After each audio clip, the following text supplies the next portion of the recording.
Hi friends, welcome to భద్రువాల్. నేను ఇప్పుడు నెల్లూరులోని సుబ్బారెడ్డి స్టేడియంలోకి వచ్చాను. పదండి నేను ఎలా ఉండిద్దో చూపిస్తాను.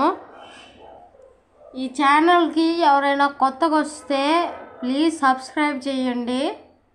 ఇక్కడ బండ్లు పార్కింగ్, ఇటు సైడ్ 2 వీలర్స్, మళ్ళీ రైట్ సైడ్ పోతే 4 వీలర్స్ పార్కింగ్ కూడా ఉండిద్ది. కావాలంటే 4 వీలర్స్ 3 వీలర్స్ అక్కడ. ఇది డిస్ట్రిక్ట్లో ఉండిద్ది. ప్రతి డిస్ట్రిక్ట్ వచ్చి ఒకటి ఉండాలి. ఇది కంపల్సరీ. ఇక్కడ వాకింగ్ చేయొచ్చు. మళ్ళీ ఇక్కడ బాస్కెట్బాల్ కూడా ఆడచ్చు. వాళ్ళు ఆడుతున్నారు చూడండి. దీనికి ఏమి డబ్బులు కట్టిన అవసరం లేదు, కానీ బాస్కెట్బాల్ తెచ్చుకోవాలి. అది -పాయింట్. మళ్ళీ ఎప్పుడు కావాలంటే అప్పుడు ఆడవచ్చు.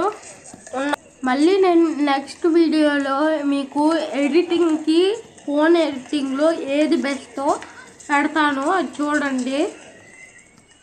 ఇప్పుడు క్రికెట్ గురించి మాట్లాడుకుందాం. ఇక్కడ క్రికెట్కి డబ్బులు కట్టాలి ఆడాలంటే. మళ్ళీ ఈ షూటు థింగ్స్ అవి మనమే కొనుక్కోవాలి, వాళ్ళు ఏమి ఇయ్యరు. ఇక్కడ సెట్లు తెచ్చుకొని ఉన్నారు చూడండి. ప్రతిదీ ఉంది. క్రికెట్ ఇక్కడ ఉండేవి వీళ్ళ దగ్గర. మళ్ళీ బేస్బాల్ కూడా అక్కడ ఆడొచ్చు, అది పెడతాను ఉండండి.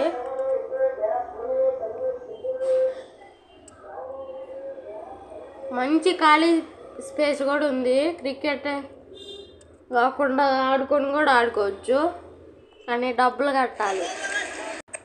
ఇప్పుడు మనం ఫుట్బాల్ గురించి మాట్లాడుకుందాం. ఇక్కడ ఫుట్బాల్ స్టేడియంలా ఉండిద్ది. దాని చుట్టూ ఇప్పుడు దాకా మనం తిరిగాము. అది ఇక్కడ ఉన్న వాటిలో అన్నిటికన్నా ఎక్కువ ఏరియా తీసుకుంది.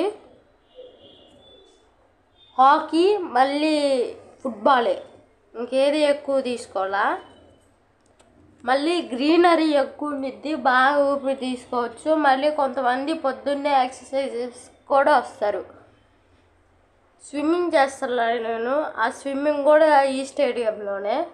ఇదిగోండి ఇక్కడ ఫుట్బాల్ ఆడుకుంటున్నారు.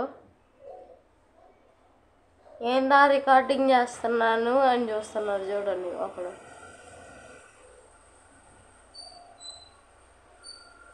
ఓకే, బాయ్ ఫ్రెండ్స్, ఇంకో వీడియోలో కలుసుకుందాం. ఇప్పుడు మనం బేస్బాల్ దగ్గరకు వచ్చాం చూడండి. ఇది ఫ్రీయో కాదో తెలీదు, కానీ ఇక్కడ షూటు అవి కూడా వచ్చాయి చూడండి. జెర్సీ, మళ్ళీ దానికి కావాల్సిన థింగ్స్ అవి కొనుక్కోవాలి మనం. అది మాత్రం మనమే కొనుక్కోవాలి, వాళ్ళు ఏమి ఇయ్యరు. బేస్బాల్ క్రికెట్ కన్నా చాలా డిఫరెంట్గా ఉండిద్ది. ఓకే బాయ్ ఫ్రెండ్స్, నెక్స్ట్ వీడియోలో కలుసుకుందాం.